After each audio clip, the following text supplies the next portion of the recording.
छत्तीसगढ़ पटवारी परीक्षा 2019 में सामान्य हिंदी से पूछे गए प्रश्नों में हम देखने वाले हैं पहले प्रश्न को। निम्नलिखित शब्दों में से कौन सा शब्द हिंदी भाषा के, ध्यान दीजिएगा, हिंदी भाषा के शब्द भंडार में शामिल, ठीक है, क्या पूछ रहा है, हिंदी भाषा के शब्द भंडार में शामिल तद्भव शब्द को पूछ रहा है। ठीक है, तो देखिए किस प्रकार से इस क्वेश्चन को टफ बनाया गया है। हिंदी भाषा के शब्द भंडार में शामिल तद्भव शब्द को पूछा है। ठीक है, ऑप्शन देखते हैं, वंश, बाघ, पंख, टिश। ठीक है, 4 ऑप्शन दिया है। तो यहाँ पे सबसे पहले हम लोग देख लेते हैं कि इनमें कौन सा ऑप्शन जो है तद्भव है और कौन सा है वो तत्सम है। वंश, वंश जो कि क्या है, आपका तत्सम शब्द है। तो सबसे पहले इसको हम लोग कट कर देते हैं। नेक्स्ट ऑप्शन देखते हैं, बाघ। बाघ जो कि क्या है, एक तद्भव शब्द है। ठीक है, बाघ क्या है, तद्भव शब्द है, तो इसलिए इसको हम लोग क्या करेंगे, राइट करेंगे। अगला ऑप्शन देखिए, पंख। तो पंख जो कि क्या होता है, तद्भव शब्द होता है, तो इसलिए इसको भी हम लोग यहाँ पर क्या करेंगे, सही करेंगे।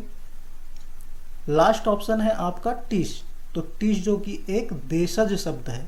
टिश को क्या शब्द होगा, देशज शब्द होगा, इसलिए इसको भी हम यहाँ पर कट कर देंगे, क्योंकि हमसे पूछा क्या है, तद्भव शब्द। और तद्भव शब्द में कौन सा पूछा है, हिंदी भाषा के शब्द भंडार में शामिल तद्भव शब्द। इसलिए यहाँ पर जो ऑप्शन है आपका बी, बाघ, उसको भी हम लोग यहाँ पर कट करेंगे। क्यों, क्योंकि ये जो ऑप्शन बी आपका बाघ है वह कौन सा शब्द है या किस भाषा का शब्द है, तो फारसी भाषा के शब्द भंडार में शामिल तद्भव शब्द है। ठीक है, तो इसलिए ये जो ऑप्शन होगा वो क्या हो जाएगा आपका गलत। तो फाइनली जो आंसर क्या है, तो फाइनली जो आंसर है यह होगा आपका ऑप्शन सी, पंख। ठीक है, हिंदी भाषा के शब्द भंडार में शामिल तद्भव शब्द कौन सा होगा, आपका उत्तर सी, पंख।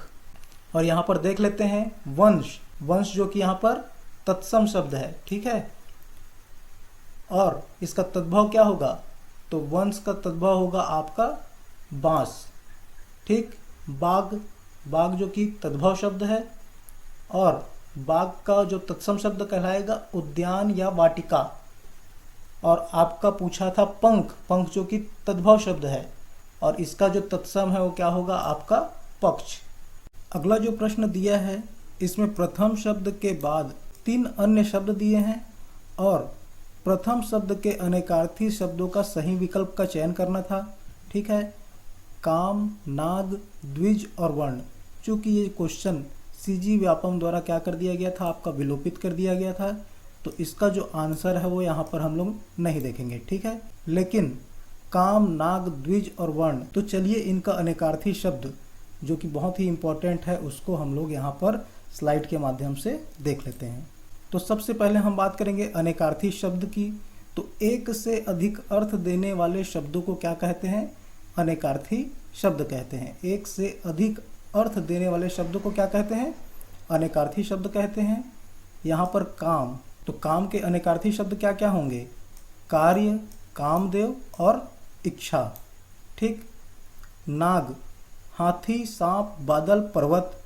द्विज, पक्षी, ब्राह्मण, चंद्रमा और दांत। वर्ण, तो वर्ण का जो अनेकार्थी शब्द क्या क्या होगा, तो जाति, रंग और अक्षर। तो मोस्ट इंपॉर्टेंट है, और खासकर ये द्विज, तो इसको लगभग व्यापम 2 बार पूछ चुका है। ठीक है, तो इसको आप ध्यान रखेंगे। साथ ही इसमें याद करिएगा अंडज, और द्विज का मतलब क्या होता है, तो 2 बार जन्म लेने वाला। ठीक है, तो इम्पोर्टेंट है, इसे आप याद रखेंगे।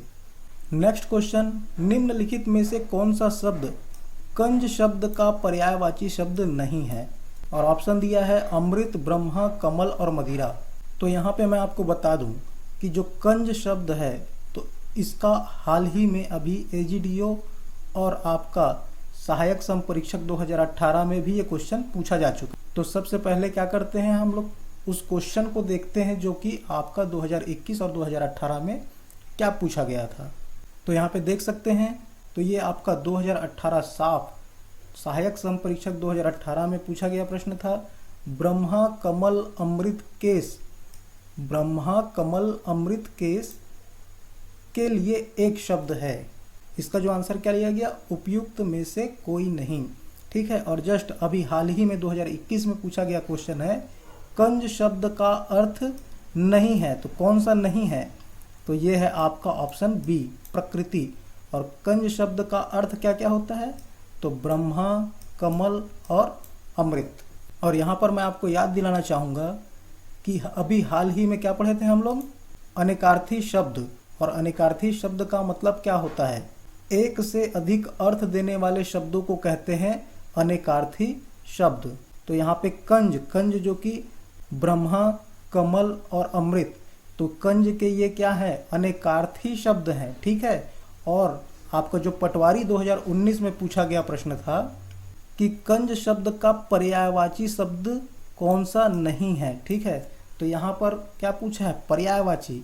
और जस्ट अभी मैंने आपको क्या बताया, अमृत, ब्रह्मा और कमल जो कि कंज के क्या है, अनेकार्थी शब्द होंगे। ठीक है, तो इसलिए इस क्वेश्चन को क्या किया गया है, विलोपित किया गया है। तो इसको आप नोट डाउन कर लीजिएगा।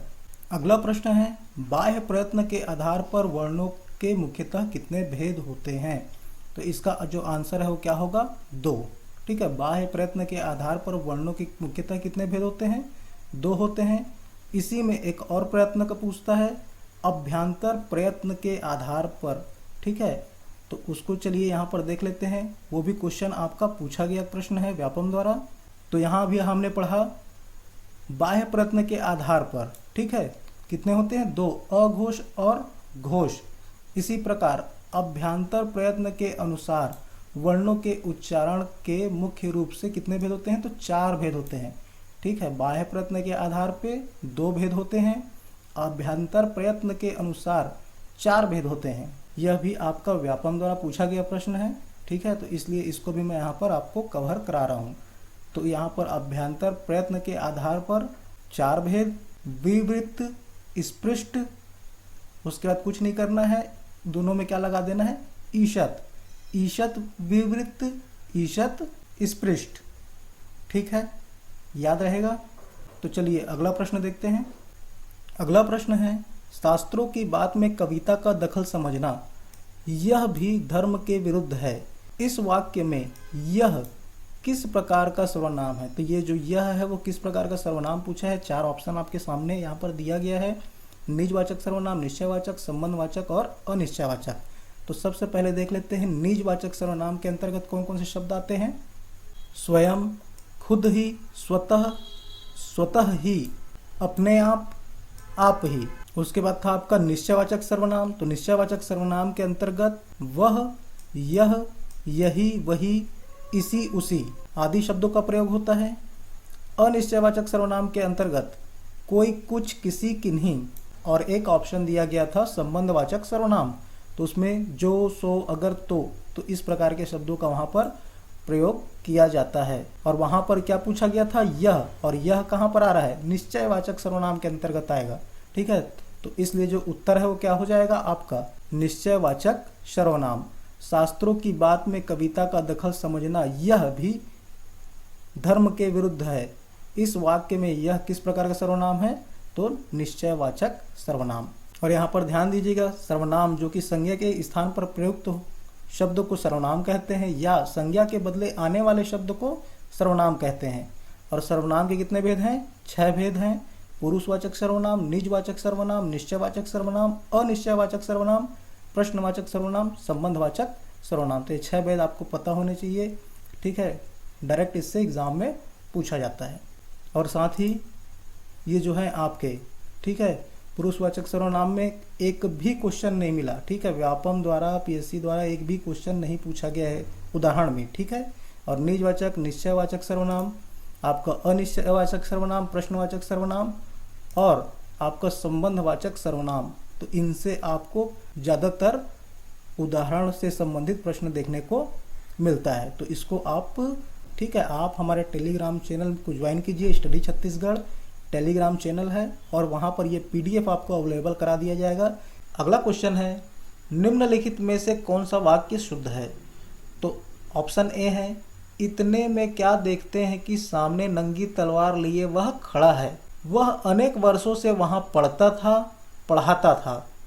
तुम्हारे पिताजी को आने दो तो तुम्हें मैं मजा चखाता हूँ। तो इस प्रकार ये जो ऑप्शन डी है, उपयुक्त सभी सही है। तो ये जो तीनों ऑप्शन है वो क्या है, आपके सही हैं। तो इसलिए आंसर क्या हो जाएगा आपका ऑप्शन डी, उपयुक्त सभी सही हैं। अगला प्रश्न है, निम्नलिखित में से यण संधि शब्द पूछ रहा है, यण संधि शब्द का उदाहरण कौन सा है। यण संधि शब्द जानने का एक सबसे बढ़िया तरीका है, आपको क्या ढूंढना है, यारी वाला या, ठीक है, वन वाला व, या फिर रथ वाला र। ठीक है, अगर इन तीनों शब्दों य, र और व के जस्ट पहले क्या हो, आधा वर्ण मिले या आधा अक्षर मिले, तो वही आपका यण संधि होगा। तो यहाँ पर आपका ऑप्शन सी, यहाँ पर आधा त तो है, यहाँ भी आधा त है, लेकिन जस्ट उसके बाद क्या है, स है। यहाँ पर जस्ट उसके बाद स है, लेकिन यहाँ पर आपको क्या मिल गया, व। ठीक है, इसलिए इसका जो आंसर है वो आपका क्या हो जाएगा, ऑप्शन सी, मन्यवंतर। ठीक है, और यण संधि के जो और एग्जाम्पल हैं तो चलिए उसको भी देख लेते हैं, जो आपके CGPSC और व्यापम में पूछे गए हैं। तो यहाँ पे आप देख सकते हैं ये सारे उदाहरण लगभग कितने हैं, 18। ठीक है, 18 उदाहरण है जो यण संधि के उदाहरण है, आपके CGPSC और व्यापम में पूछे गए।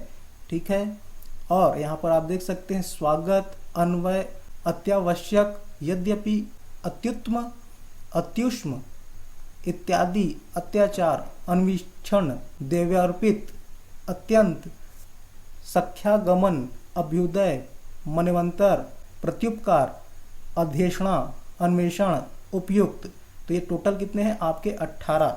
ठीक है, और भी होंगे, लेकिन यण संधि से संबंधित पूछे गए उदाहरणों को मैं यहाँ पर आपको बता रहा हूँ। ठीक है, और साथ ही यहाँ पे संधि विच्छेद करके आपको बतलाया गया है।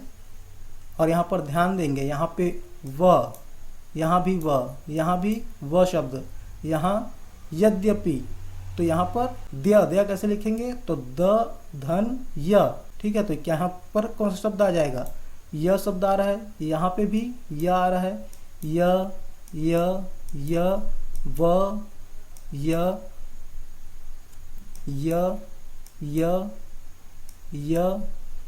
व, व और या। तो यही है इसका ट्रिक, किसका, आपके यण संधि का, कि हमेशा आधे वर्ण या आधे अक्षर के बाद क्या होगा, आपको 3 शब्द मिलेंगे, या तो व होगा, या तो य होगा, या तो र होगा। तो इससे आप आसानी से यण संधि के उदाहरणों को आप बिना नियम कानून जाने आप निकाल सकते हैं। ठीक है, चलिए बढ़ते हैं अगले प्रश्न की ओर। अगला प्रश्न है, निम्नलिखित काव्य पंक्तियों में से भ्रांतिमान अलंकार का उदाहरण है। तो यहाँ पर जो तीनों ऑप्शन है, ऊपर के तीनों ऑप्शन, कही सप्रेम एक एक पाही, राम लख सखी हो ही कि नाही, नारी बिच सारी है कि सारी बिच नारी है, सारी है कि नारी है, कि नारी ही की सारी है, और यह काया है या शेष उसी की छाया, क्षण भर उसकी कुछ नहीं समझ में आया। तो ये जो तीनों काव्य पंक्तियां हैं ये आपका संदेह अलंकार के अंतर्गत है। ठीक है, और लास्ट में बच गया आपका, पाए महावर दैन को नाइनी बैठी आई, फिरी फिरी जानी महावरी एड़ी मिड़ती जाए। ठीक है, तो ये आपका भ्रांतिमान अलंकार का उदाहरण होगा। अगला प्रश्न है, दोहा छंद के प्रत्येक चरण में कितनी मात्राएं होती हैं।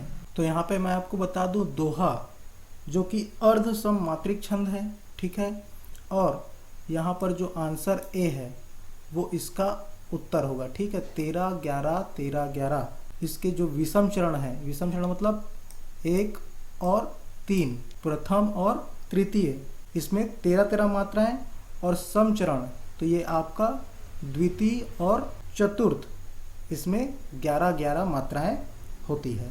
2019 में पूछा गया हिंदी का यह अंतिम प्रश्न है, निम्नलिखित में से कौन सा शब्द अ उपसर्ग युक्त शब्द है। तो यहाँ पर अचेत, अधन चेत, अथाह, अधन था, और आपका लास्ट है अबेर, अधन बेर। तो ये तीनों अ उपसर्ग युक्त शब्द हैं, तो इसलिए इसका जो आंसर होगा क्या होगा, ऑप्शन डी, उपयुक्त सभी।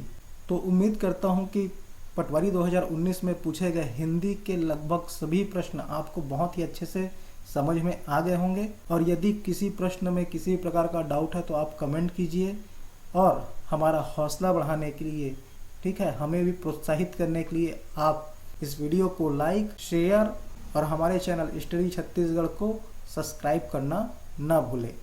धन्यवाद। जय हिंद, जय छत्तीसगढ़।